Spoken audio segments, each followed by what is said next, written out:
नमो नमः छात्र मित्राणि नमः संस्कृताय।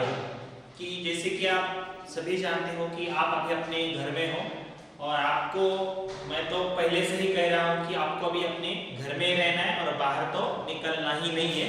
तो मैं आपके लिए एक सीरीज मेरी तरफ से स्कूल की तरफ से सिर्फ आपके लिए लाया हूँ कि जैसे मुझे कहा गया है कि आप कहाँ पे रहेंगे, आप घर पे रहेंगे और हम यहाँ पर आपके लिए खड़े हैं और आपको क्या करना है, घर बैठे ही संस्कृत सीखनी है और उसे समझ लेना है।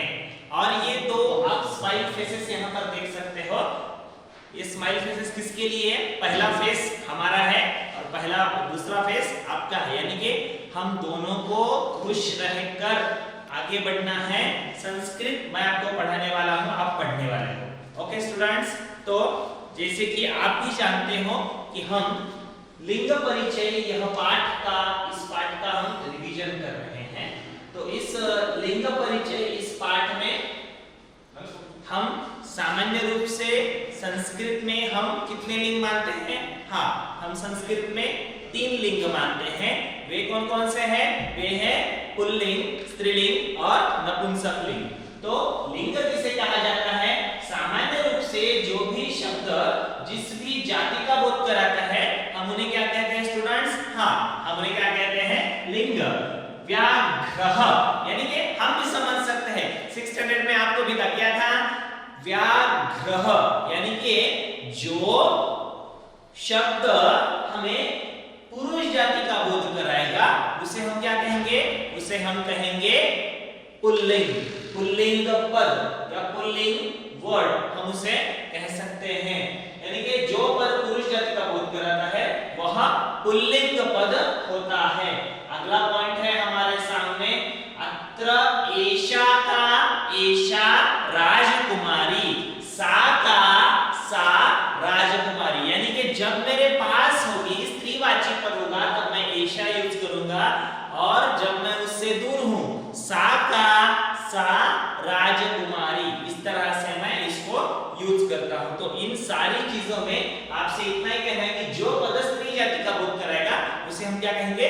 स्त्रीलिंग। और तीसरा जो लिंग सामान्य रूप से संस्कृत में आता है वह है नपुंसक लिंग। जो पद हमें नपुंसक लिंग का बोध कराता है हम उसे क्या कहते हैं? यस, वेरी गुड, हम उसे कहते हैं नपुंसक लिंग। तो इनके बारे में आप भी जानते हो, तो थोड़ी सी अभी हमें आगे की इंफॉर्मेशन अभी इस पाठ में लेनी है। अकारांत पुल्लिंग, यानी कि जो भी पद पुरुष जाति का बोध कराता है वो क्या होता है? पुल्लिंग होता है। लेकिन यहाँ पर आपके सामने अभी जो ये कॉन्सेप्ट दिख रही है आपको, आप भी उसमें देख सकते हो। देवाः, वानरः, कृष्णः, प्रचीतः, सर्वेषु, सर्वे, सर्वयोः, सर्वेषु सप्तमी, यानी कि सप्तमी एक वचन, सब में पुल्लिंग सर्वनाम है, ठीक है। प्रचीतः नाम है, अंत में अ आया है। कृष्णौ, देवौ, इसी नियम के अनुसार। वानरः, देवः, रामः, इसी नियम के अनुसार। देवाः, रामाः, इसी नियम के अनुसार, यानी कि जिसके अंत में अ है हम उन्हें क्या कहते हैं? अकारांत पद ऐसे कहते हैं। और ये अकारांत पद सामान्य रूप से तीनों जो शब्द हमारे सामने जो आते हैं ये सारे शब्द ये अ के इनके अंत में अ होता है, इसलिए हम इन्हें क्या कहते हैं? अकारांत पद ऐसे कहते हैं। सेकंड पॉइंट हमारे सामने आता है इकारांत पुल्लिंग शब्द। इकारांत पुल्लिंग शब्द हम उन शब्दों को कहते हैं, हाँ, कि जिसके अंत में, जिनके अंत में ह्रस्व ई आता है। ह्रस्व ई यानी आप भी देख सकते हो यहाँ पर पहली ई जिसके साथ आएगी या जिस भी वर्ड के साथ पहली ई का प्रयोग किया जाएगा स्टूडेंट्स, उसे हम क्या कहेंगे? इकारांत पुल्लिंग। देख सकते हैं हम, मुनिहि, कवौ, हरिहि, इस तरह के वर्ड्स हमारे सामने हैं, हम देख सकते हैं। तो आगे अगला जो पॉइंट हमारे सामने आ रहा है ये उकारांत पुल्लिंग पद का है, यानी कि जिनके अंत में ह्रस्व उ आएगा। ह्रस्व उ यानी कि पहला उ, ठीक है। साधु तुकाराम, हाँ पहला पद है साधु, दूसरा है तुकाराम। आपकी बुक में कौन से वर्ड्स दिए? चलो बुक निकालो जल्दी से, मैं भी निकाल रहा हूं।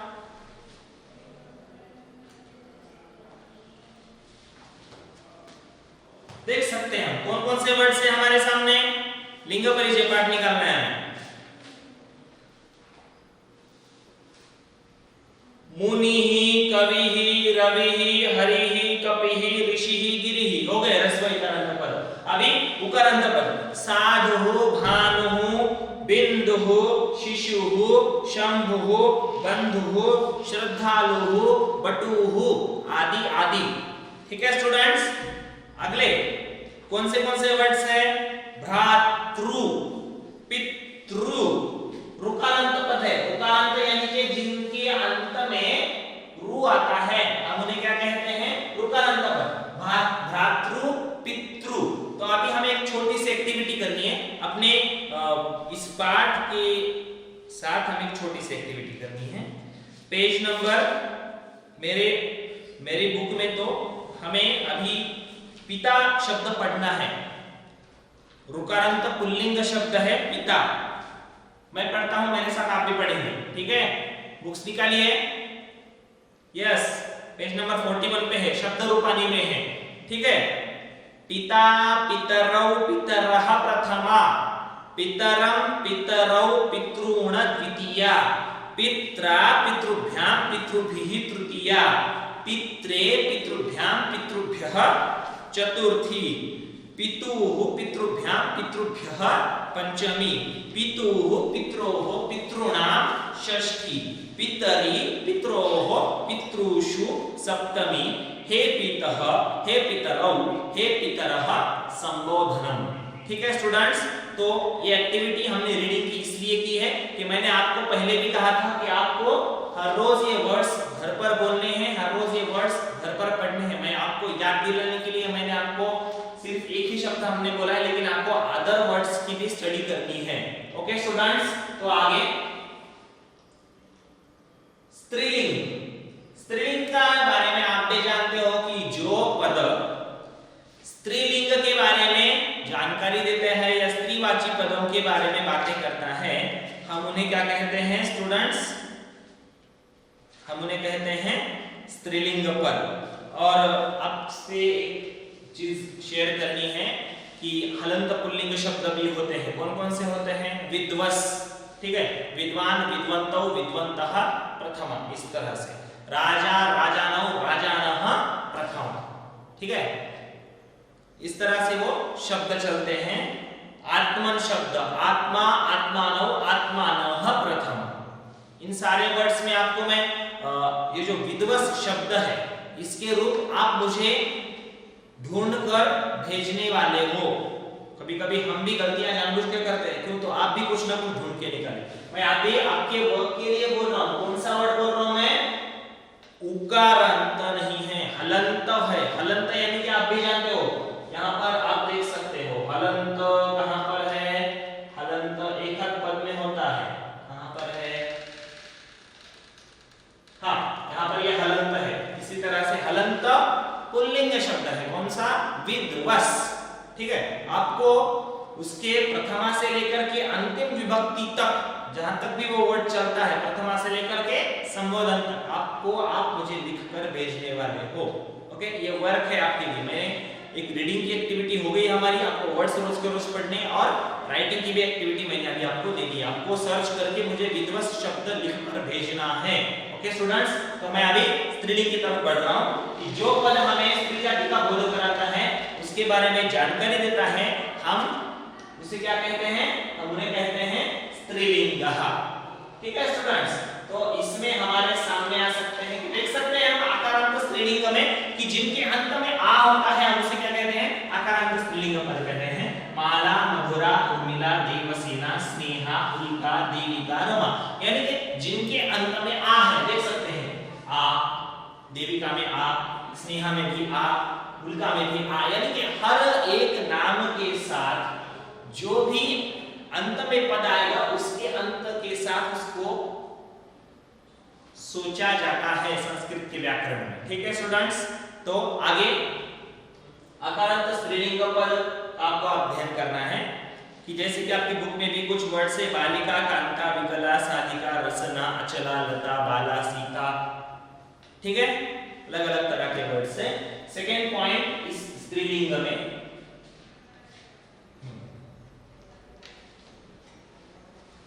इकारांत स्त्रीलिंग। इकारांत स्त्रीलिंग यानी कि जिसके अंत में ई है, लेकिन वो कैसा ई है? हाँ, ह्रस्व ई है। कौन सा ई है? ह्रस्व ई है। आपको मैंने पहले ही जब ये लेसन पढ़ाया था तब भी मैंने बोला था, अभी भी मैं बोल रहा हूं, भूमि ही, विपनी ही, अवनी ही, ग्लानि ही, श्रेणी ही, कटी ही, धूलि ही, मति ही, गति ही, बुद्धि ही, ये सारे क्या है? ह्रस्व इकारांत पद है। भूमि ही, अवनी ही, श्रेणी ही, आप देख सकते हो। ओके, ह्रस्व इकारांत है। आगे अगला पॉइंट है हमारा इस रिवीजन के लेसन में दीर्घ इकारांत स्त्रीलिंग पद। और आपकी जानकारी के लिए बोल रहा हूं, इसका भी नाम क्या है? हाँ, ये मार्जारी है। मार्जारः पुल्लिंग, ठीक है, स्त्रीलिंग में मार्जारी, बिल्ली। ओके, नर्तकी, गौरी, हरिणी, नदी, नद्यौ, नद्यः प्रथमा। आपके बुक में वर्ड है, शब्द रूपाने में आप देखकर अभी पढ़कर समझ लेना है आपको। ठीक है, वर्ड्स आपको रोज रोज बोलने हैं, बार बार ये सारी चीजें आपको बोल रहा हूं, आपको ये करनी ही होगी। ओके स्टूडेंट्स, तो आगे उकारांत, ह्रस्व उकारांत स्त्रीलिंग पद तनुहु। तनुहु it means, you know students, तनु it means our body. Okay, from head to our legs. धेनु आप भी जानते हो, धेनु यानी कि गाय। ओके, रज्जु यानी कि रस्सी। ओके, ह्रस्व उकारांत यानी कि जिसके अंत में ऊ है, लेकिन कैसा है? ह्रस्व है, पहला ऊ है, हम उसे ह्रस्व उकारांत पद कहते हैं। ह्रस्व उकारांत शब्द आपके सामने है, तनुहु, धेनु और रज्जु, आपकी बुक में भी यही दिए गए हैं। आगे ऋकारांत स्त्रीलिंग पद, दीर्घ उकारांत स्त्रीलिंग पद कौन कौन से हैं? आपकी बुक में है, देख सकते हो, चंपू, वधु और चमू। चमू इट मींस ग्रुप। एक चमू वर्ड ऐसा है जो मराठी में भी आता है, संस्कृत में भी आता है। चमू इट मींस ग्रुप। ओके, आगे ऋकारांत शब्द हम देख सकते हैं कि यहाँ पे लिखा है मम माता देवता, यानी कि मेरी माँ मेरे लिए क्या है? भगवान समान है। मम माता देवता, ऐसे ये बालक कह रहा है। माता, मातृ शब्द का प्रथमा का एक वचन है, माता, मातरो, मातरः प्रथमा। इसी नियम के साथ वो हमारे सामने अभी आया है। आज का अंतिम पॉइंट, तीन प्रत्ययांत स्त्रीलिंग शब्द आपके सामने आपकी बुक में है। भक्ति, नवति, कृति, श्रुति, विरक्ति, मुक्ति, सृष्टि, सप्तति, गति, प्रीति, कीर्ति, कांति, प्रगति, स्मृति। स्मृति इट मींस यस, क्या? स्मृति इट मींस मेमोरी। स्तुति यानी कि कोई हमें अच्छा कह दे तो हम उसे क्या कहते हैं? स्तुति कहते हैं। वृत्ति यानी कि हमारा नेचर, हमारी थिंकिंग किसी भी चीज के बारे में, ये सारी चीजें हमारे लिए बहुत महत्वपूर्ण होती है स्टूडेंट्स, और इन्हीं के साथ हमें अच्छी तरह से जीना होता है। तो आज के पाठ में हमने जो भी देखा है, इन सारे चीजों का आप स्टडी कर कर, मैं आपको जो भी सवाल भेज रहा हूं आपको उसे पूरा कर कर मुझे भेजना है। और आपके जानकारी के लिए बोल रहा हूं, आपके ज्ञान में बढ़ोतरी हो इसलिए आपको क्या करना है? रोज के रोज वर्ड्स पढ़ने हैं। और आपको मैंने दो एक्टिविटीज दी है, रीडिंग की एक्टिविटी दी है और मैंने शब्द लिखकर भी भेजने को बोला है। उतना वो कर कर आप मुझे जल्द से जल्द भेजने वाले हो। तो इसी कामना के साथ कि आप सब खुश रहें, बाकी के जो भी पॉइंट्स रह गए हम अगले लेसन में देखने वाले हैं। इसी कामना के साथ कि आप सब खुश रहें। धन्यवादाः। पुनर्मिलामः। जयतु संस्कृतम्, जयतु भारतम्, जय हिंद।